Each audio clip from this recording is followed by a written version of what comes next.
All right, Vince. Are you ready for rapid fire? Oh, please bring it. Bring it. All right. I'm going to call an audible on this first Ooh, one I and love how you operate. just go.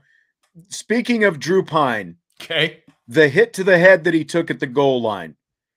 You've watched the game twice. I have not gone back and watched the game, but I saw all the replays I needed to see when it was going on. Should it have been called targeting? That was a more egregious thing on the field live than J.D. Bertrand's hit that was called targeting on the field. Completely agree. Correctly reversed, by the way. It was the crown of his helmet hitting Drew Pyne. The crown of his helmet. Textbook. And it was on a quarterback. And it was on a quarterback. Never even looked at it. Yes. Yeah. And it was on a quarterback, and I believe they called timeout afterwards, so they had plenty of time to look at it and buzz down to the officials and tell them that we're going to review this, because you can do that in college football, right? Yeah. You can do that, and they didn't even do that. Like, they had ample opportunity. That was one of the worst non-calls I've seen in a really, really, really, really long time. Again, I asked Marcus Freeman after, in the press conference after the game, I said, you called timeout. Did you ask them specifically to look for targeting? He said they did. Greensboro, it was an ACC officiating crew. Greensboro, where, the headquarters is, said, nope, no targeting. Wow. Wow. Blowing my mind. Like that one should have been on like teaching tape. Yeah. For referees. Like, this is targeting, and it was on a quarterback. See, here's what I want to know.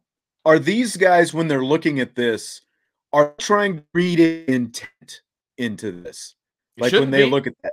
Because Derek just said Jason Garrett said it was clean. How can you say that was clean when it was a clear helmet to helmet hit on a quarterback? Yes. A helmet to helmet hit.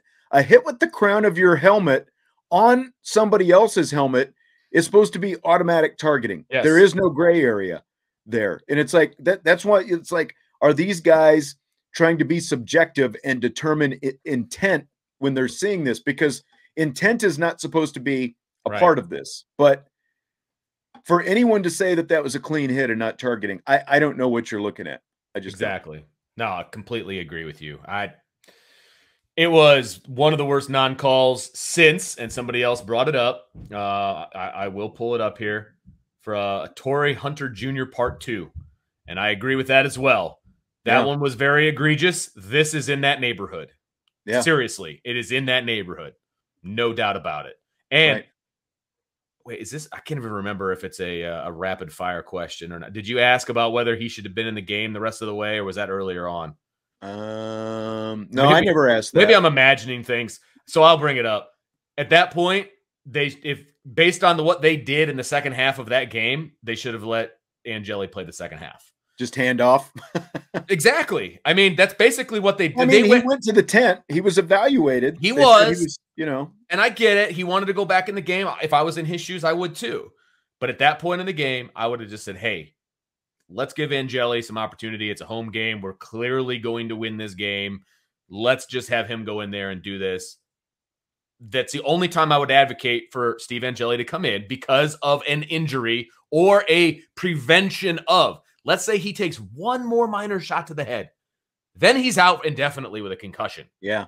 That's the way I see it. And then you have no choice but to go with Angeli. Right. So now it's prevention of an injury. So I know I've said in the past, there's no way I'm putting Steve Angeli in the game unless Drew Pyne is like carted off on a stretcher. This is prevention of him being carted off on a stretcher, in my opinion. So I would have played him the rest of the game at that point. It's just the targeting rule is the worst rule in football. It's so objective. It's very arbitrary. And like, I was shocked that they overturned J.D. Bertrand's, to be quite honest. It's the right call, but I'm shocked that they did it. Yeah. Just absolutely shocked that they did it. Yeah. Because I almost feel like the review people are there to make sure the guys on the field are right. Oh, yeah, for sure. You know what I mean? In college, I think more times than not, that's absolutely right. Yes. That's what it felt like to me. Yep. So, but anyway. Okay. Next question. Fill in the blank. It's blank that after Saturday's win over UNLV, Marcus Freeman said, quote, "We are a good football team that doesn't always play that way," end quote. It's ridiculous. You're a 4-3 football team. You're not a good football team. We thought that they were a good football team. Maybe they are good in practice. We've seen them be good. I hate to say it. Charlie said it first. You are what your record says. You are what your record says you are. And that's not a good football team. That is a very average football team. I think that they have the pieces to be a good football team, but they're not a good football team. They're not. So, and as much as that pains me to say, it's very painful for me to say that out loud. They're not a good football team right now. They're 4-3. You lost to Marshall. You lost to Stanford. You're not a good football team. If you are a, quote, good football team that doesn't always play that way, that makes you a wildly inconsistent football team.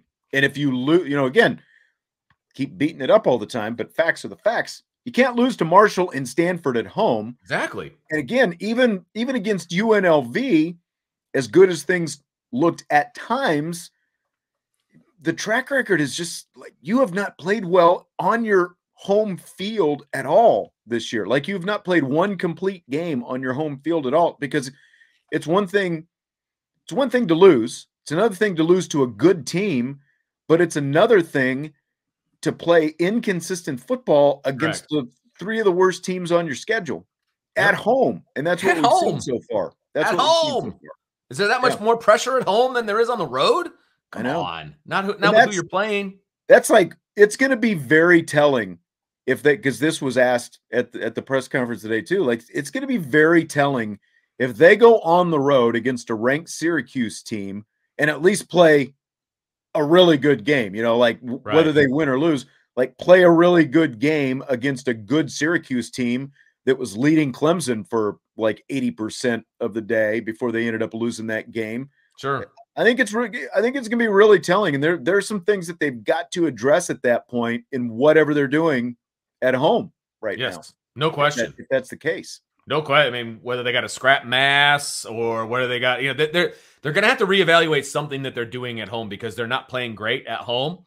And you can bang on Brian Kelly all you want, and I'm usually in that camp. He won 26 games in a row at home. And a lot of those games were games like these where you are very much the better roster and all of those things. That's what home games are for the most part, right? You're paying people to come in, get their butts whooped, take a check and go home. And while they weren't always the cleanest or the most fun games to watch, they did win those games.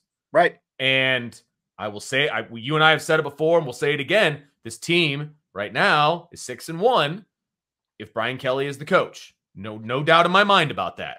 Yep. But I also say that they would have looked like garbage against Ohio State. But either way, they're 6-1 right now. They're 6-1. And they're in the top 10. And so you've got a top 10 matchup coming against Clemson. And you've got a top 15 match or a top 16 matchup coming against Syracuse. And you've got, some spice to these games, and they're fun and they're exciting and all of these different things. So, it is what it is. And this is going to be painful coming out of my mouth, but I will say it. Hats off to Brian Kelly for winning that game on Saturday, man. I did not see that coming. I didn't think I'd ever hear that coming out of your mouth, though, either. You know what? I didn't watch the game, but I saw the scores as it was going on. On the lane train, and look where that got us. Wow. I mean, cap tipped. Yep. I meant to get to this earlier. We'll go ahead and get to it from Charlie Weiss's last belt loop, a super chat.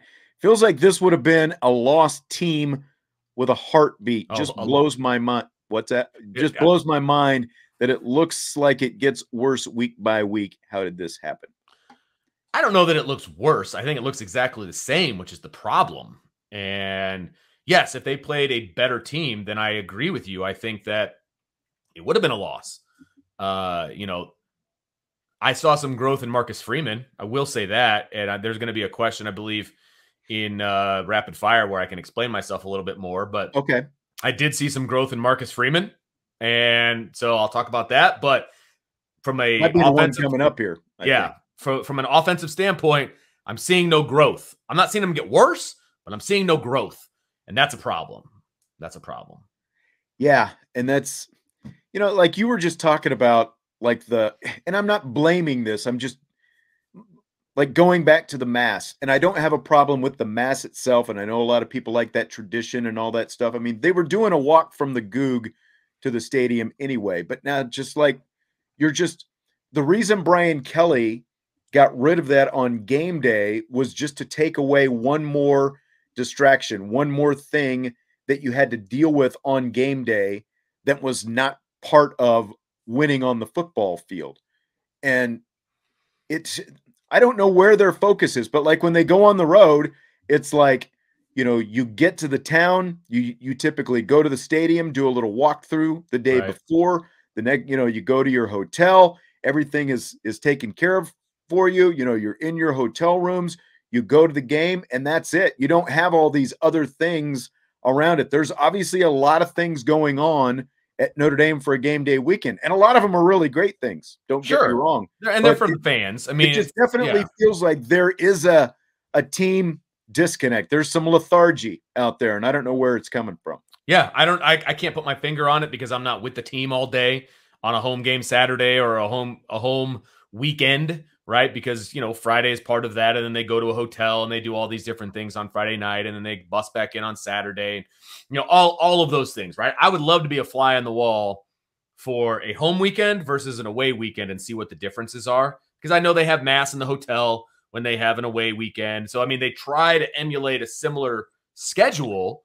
Right, but you also don't have to load up the buses and, absolutely go to the, right. You have to walk downstairs. I mean, exactly. So I would love to be a fly on the wall. I will say that. I've been on some of the, obviously I've been on the road trips with like Notre Dame women's basketball and baseball. They're smaller scale, obviously, because it's smaller teams and all that. But there have been some times like back in the day when we would stay in the same place, as the football team, like when they would play USC, and you don't get to see everything, but at the same time, it's like, it's just, again, it's like all inclusive, everything is in the same building. It's literally taking the elevator downstairs. Your meals are there.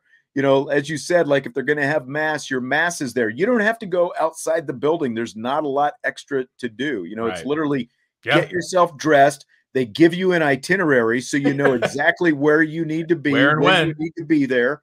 And, you just go. Like, they take you through it. Hold your hand every step of the way. Yeah, no doubt. All right, Charlie Weiss's Belt Loop says, Vince, but the offense did get worse from North Carolina to now. It's just getting worse week by week. Now seems like the play calling and execution are bad.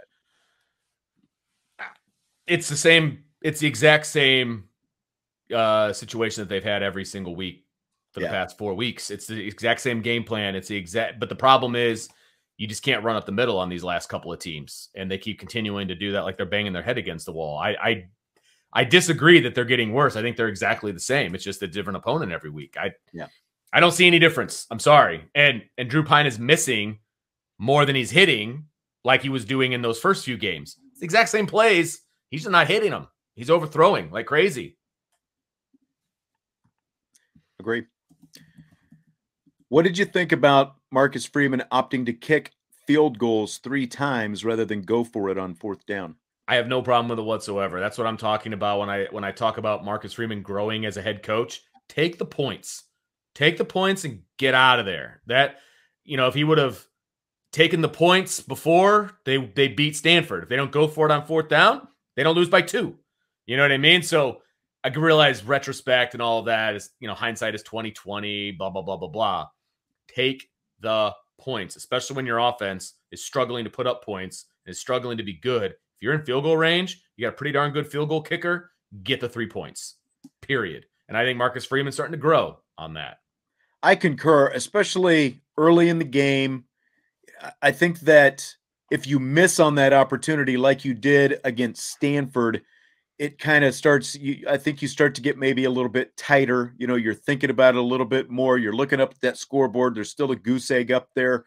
Nothing's going on. I like getting the points to at least say, okay, we got something out of this. We're not going to come out of this empty-handed. We're going to make sure, even though it's a field goal, obviously you prefer touchdowns, but we're going to make sure that we get something out of this. Because I think so many coaches so many times are tempted by this. And like, you look at Brandon Staley out with the Chargers, and he's like Mr. Analytics. You know, the numbers say go for it on fourth down. Right, it's, right. It's like it's the same thing with them sometimes as it is with Notre Dame. You know, just like Sure. going back to that Stanford game, it wasn't the going for it on 4th and 2. It was the play call and the personnel that were trying to execute the play on 4th and 2. I still might have just kicked the field goal because again, it's the first quarter. Take your points. Take your points. Absolutely. Stuff. But yeah, like so I do think you have to weigh that, and I like the fact that even though you could have come away from that with what 12 more points potentially, you still got 9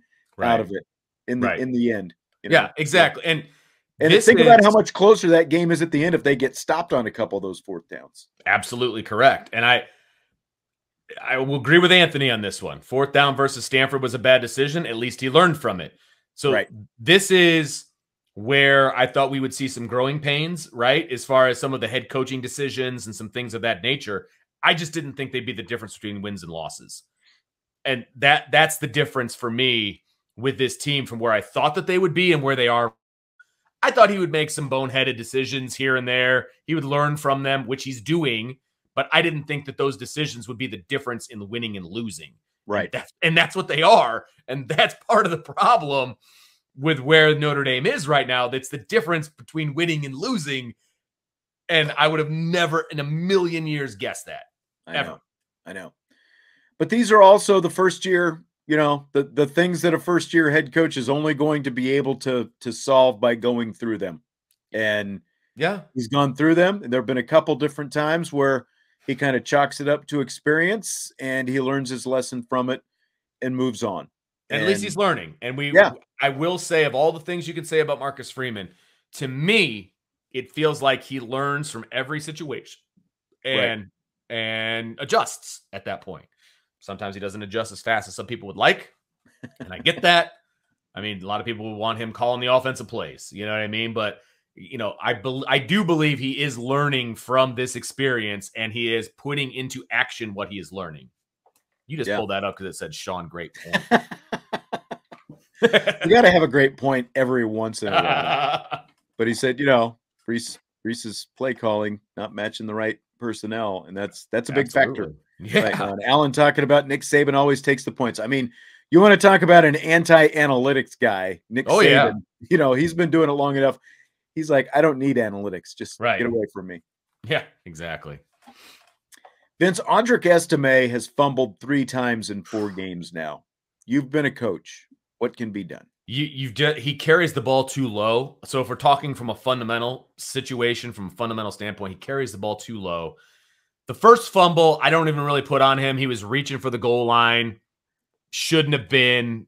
That's something you can obviously fix. But that's like a Belichick thing too. Belichick is like, never reach for the goal line for that very reason. Completely agree. But that's not something where he's carrying the ball incorrectly. Right. He got it away from his body and he did it different than the other 3. Yeah. Correct.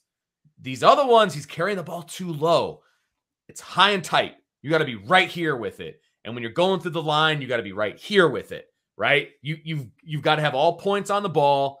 I believe there's 8 points of contact when you carry the ball correctly. And then when you put 2 arms on it, then you got even more, right? He's got to know when contact is coming. He's got to cover that thing up. He's the biggest, strongest dude that they have carrying the ball. There's no reason that ball should be popping out. That ball has to be right here. And I hate to say it, but it almost feels like a program situation, like a movie, The Program. Like, that's what I was saying. Like, are you gonna make him carry the ball around man? And don't teammates got to try to smack it out what they see. Don't fumble the rock, man. Don't fumble the rock. Carry it around with you. Do something because you cannot have 3 fumbles. This team needs Audric Estime big time. They need him. They absolutely need him. He can't be a fumbling problem, right? Yeah. You've got to be right here, up high and tight. And that's what Tiki Barber had, a fumbling problem early in his career with the Giants, and he did exactly what you're talking about. Like, you're holding that up across your chest, and that's what he ended up doing. It looked a little awkward, but he stopped fumbling after that. And, like Logan Diggs, you saw him the other day when he was, doing a lot of that, his stuff between the tackles and stuff like that. He ran into open space a couple times, but as soon as somebody was coming to contact on him, he was wrapping that thing up with both arms. And that's Yeah, you just got to start doing that. I mean, you got to find a way. It's amazing. He said, Estime said he had never fumbled before, before that first one. And now all of a sudden it's 3 times in 4 weeks. And I do get it. I mean, it can be something that gets in your head and then you just keep doing it. And I get that. I do get that, right? And he just needs to overcome it. He's a young kid. He's just got to overcome it. I think he's going to be fine. I really do. But he needs to prove to the coaching staff that he's not going to fumble in a key moment. I mean, that's where he's at right now. Absolutely. Yep, for sure.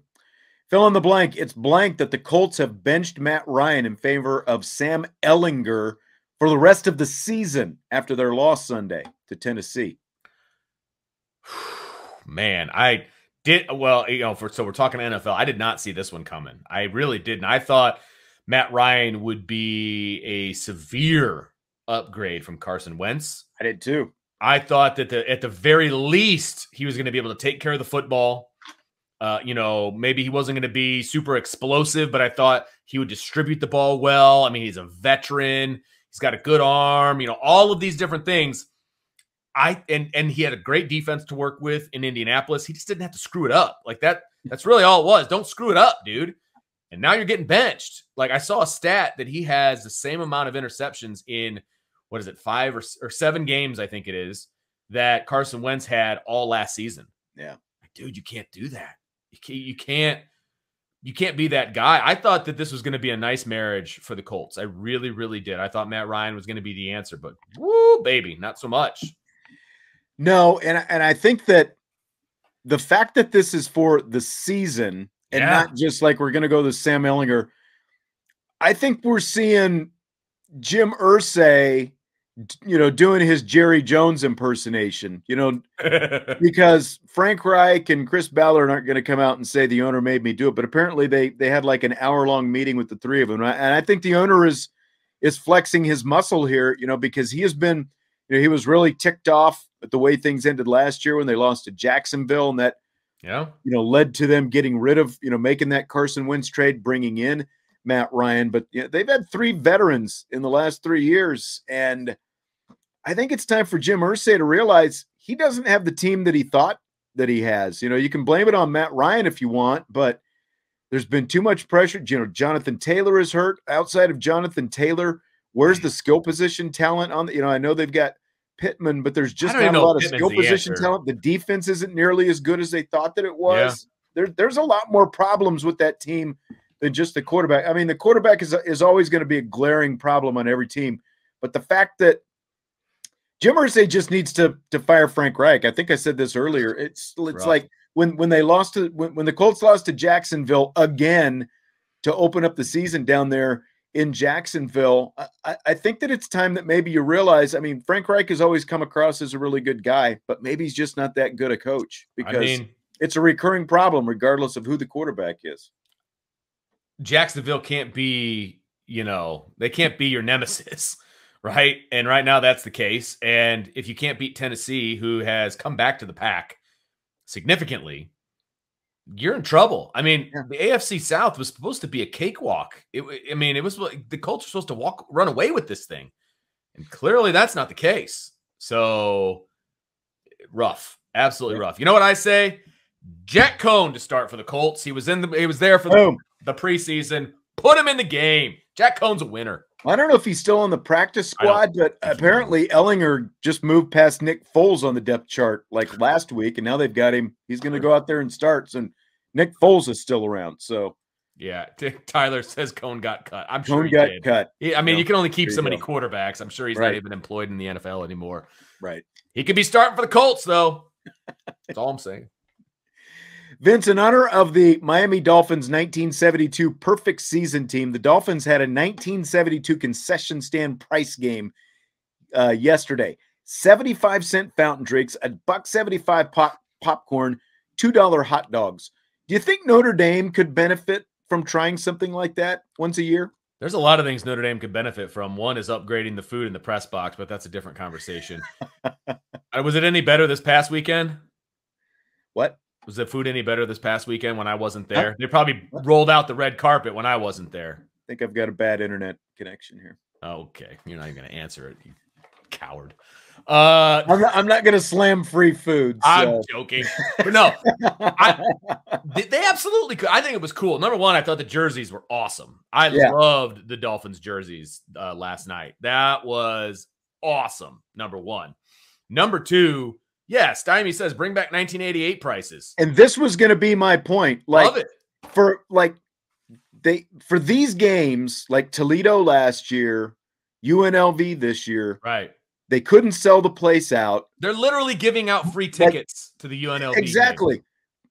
You know, Notre Dame's got a big athletic marketing department over there. And for years, they had to do zero work to market football because it was always sold out. And if they couldn't sell it out for real, they had some big donor, you know, who was always just throwing money saying, here, you know, buy the rest of the tickets. Now it's a sellout, you know, even though you would still see patches of empty seats in quote unquote sellout games. But for these kind of games, come up with some kind of package like that where like you get X amount of tickets and you get, you know, your concession stand prices are this, like give especially like the local fans some reason to go there, you know, like give them some incentive to go out there, give them realistic concession stand prices and get them over there. I think it's the perfect idea for those kind of games that you're having a really hard time selling tickets, especially when you're 3-3 going in. And that's exactly it, Stymie. Notre Dame's throwback, the last time they won a national championship, 1988, boom, do it. You get 1988 concession stand prices. And they should bring back those 1988 uniforms that they did, what was it, last year? A couple years ago, yeah. 2 years ago, whatever it was. Those were awesome. Those were awesome, number one. Bring back the uniforms, bring back the prices. I think anything you can do about the 88 team is fantastic. Someday before I die, we're going to be talking about a national championship for Notre Dame that's not 1988. But maybe. I say bring it back. I say bring it back. Yep. Because next year will be what? Was that 98, 2008, 18, the 35th anniversary? Next year's the year to do it. Yeah, it will be. It will be. You're going to make me do math there. Yeah. TBS just announced they're making a sequel to the Christmas classic, A Christmas Story. I don't know if you'd heard this or not. Are you ready for the follow-up? Some 40 years in the making. That's 2 major thumbs down. That's wasted film. It's a sequel, not a remake. Peter Billingsley, you know, who played the kid, he's going to be in it. I know. Growing up, they're going to go back to the house and all that stuff. Yep, still won't watch it. Not enthusiastic about that in any way, shape, or form. And your question is which movie out there needs to have a sequel? Yes, that's the next question. Right. The follow-up was, what's a sequel to a classic movie that you would like to see made? I really thought hard about this one because a lot of the really good movies out there have sequels to them. Whether they were good, bad, or otherwise, they have sequels. I'm going to throw a curveball at you. That's true, because like if they were good enough to begin with, especially like in the 80s, they started making sequels to everything. Like even Top Gun has a sequel. Ghostbusters, Fletch. I mean, honestly, like Top Gun would have been my answer probably, but go ahead. Fair enough. I do love this one by We Are Not Marshall. Vince doing a thumbs down, yet watches the new Quantum Leap every week. I get what you're saying, but I didn't like the first one. So that's why it's a big thumbs down. But anyway. You didn't like the first Christmas Story? I hate it. I hate that movie. Oh. I know. I just put it in the category with Rocky. All right. I just muted Vince's microphone because there's just so much blasphemy that this guy spews on this show, and I just can't believe it. And like, Vince and Brian and I were sitting up in the press box at Notre Dame Stadium last week, and I don't know how the Rocky movies came up. And all of a sudden I look over and Brian is saying, "You are un-American, Vince." And I'm like, what did I just walk into the middle of here? It's like, he's like, "You're telling me you don't like Rocky IV, you know, Rocky versus Ivan Drago, the communists, the Russians, you know, like all." Vince is like, nope, and nope. I don't watch any boxing movies. I can't stand boxing. Okay, you're unmuted. Come back in. Yeah. So anyway, to answer your question, because you're right. Give me some credit about at least sticking to my guns, because nobody's gonna like me after this, but that's okay. I think they need to do a sequel to the Goonies. Okay. I want to see what the Goon Squad is all up to now. That would be right? interesting. Bring back Sean Astin. Bring back the whole crew. I want to know what they're all up to. They can go on an adventure. Maybe their kids go on an adventure. Something needs to happen. I say Goonies 2, the new adventure. See, that one, like Goonies is like your age demo because you were born, was it 80 or 81? 80. Well, 80. December 29th. So pretty dang close to 81. Almost 81, but still 80. But yeah, it's like you're in that Goonies. Like Goonies was a little bit, like I was a couple years too old. Probably. Yeah, I was a little bit too old for the Goonies at that point. It wasn't my thing. But like I said, Top Gun probably would have been my choice. They just made it all these years later, and it was awesome, as we can both agree. Fan-freaking-tastic. So, like, the only other one I can think of, especially like when you go back and you think about 80s and all that stuff, you know, it's like they made so many sequels to all these different things. I would probably go like Ferris Bueller's Day Off. Ooh, okay. See, like revisit Ferris 40 years later, you know, like, did they get married? You know, is he still like maybe Cameron is his next door neighbor now or something? And Ferris has got the precocious son who's out doing his own thing and, you know, trying to play you something along those lines. So I'd go the, not a reboot, but a sequel. I think I would go Ferris. Yes, we want sequels because they did like Ferris Bueller. They did a TV show. Right. They tried that. That was a bomb. That was terrible. I think, wasn't Jennifer Aniston in that? Do you remember? I don't know. That's a good question. I'm not sure. She was. I remember seeing a little bit of it, but yeah. Somebody wants to know if there was ever a Forrest Gump sequel. Breakfast Club. You have Haley Joel Osment as an adult, like Forrest Jr. Yeah, that would be interesting. Muddy Pit. We'll have Tommy be the lead character. Touche. We are not Marshall. That's a good one. Yep. Touche. The Burbs. We had a vote for the Burbs. Wow. As well. So all the really good Tom Hanks classics. Yeah, that's right. Yeah, Breakfast Club is not a bad one. You know, one of the people, they could be an administrator in the school or something along those lines. Like, you know, but you basically have to have another generation of Breakfast Club people, essentially. That's true. So it almost have to be like all their kids or something. Yeah, exactly. You know, and it should be, I don't know. I feel like that was not one hit wonder, but like, I don't know that you can have a sequel to that. Like that was a moment in time. Like it was one day. I don't know. Maybe. Charlie said there was supposed to be a Forrest Gump 2, but Tom Hanks disagreed with the plot and all the plans died out.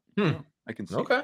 I think that would be a tough one to make a sequel because it's like you got basically his whole life story at that point. And that was, I mean, obviously that movie was nuts. I mean, it was totally not in any way true or anything like that. So it was just that would be a tough one to do that. That'd be tough. Right. Judd Nelson. Now that would be a spin if Judd Nelson turned out to be the principal. Yeah, no doubt. In the Breakfast Club. Hey, I'm in administration, so really anything can happen. That's true.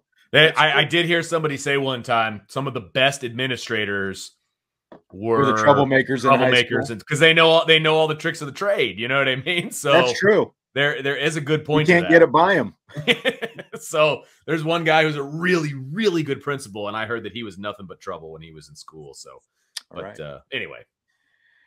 All right. Well, that's going to do it for tonight. Glad to have you with us here this evening. Hit that like button on your way out if you would. If you haven't already done so, Risky Business. Just got that in before the buzzer. How about Cocktail? How about the sequel to Cocktail? I know. Still waiting for a lot of answers to that one, too. That would be a fun one. I'm a fan of everyone that was in that movie with the special emphasis on somebody's certain someone. Cocktail was good. I like that movie a lot. Are you in the shoe club? Oh, my God, yes. Absolutely. All right. Let's get out of here on that. We will talk to you tomorrow night. Tune in tonight, 8 o'clock. Well, that's right. Further review. 8 o'clock. So further review. We're going to take a 35-minute break, and then we're going to be right back at 8 o'clock. And I'll have the Bears game right over here. So if I'm depressed, it's because of Notre Dame and the Bears playing horrible. Yes. So. Patriots by a couple touchdowns. Yeah, probably. As much as I want the Bears to win, I can't logically have those words come out of my mouth. Right. So, and Mike Zimmerman says Days of Thunder. Great movie. I don't think I've ever seen that. Maybe once. Maybe once. I don't know. Come on. You know me. I'm not a big See, you don't like racing, right? Yeah. Come on. Rubbin's Racing. It's good stuff. It's It's where Nicole Kidman met Tom Cruise. Are you not a romantic at heart? Come on, That's man. true. And it lasted so long for him. We'll talk to you tomorrow. IB Nation Sports Talk.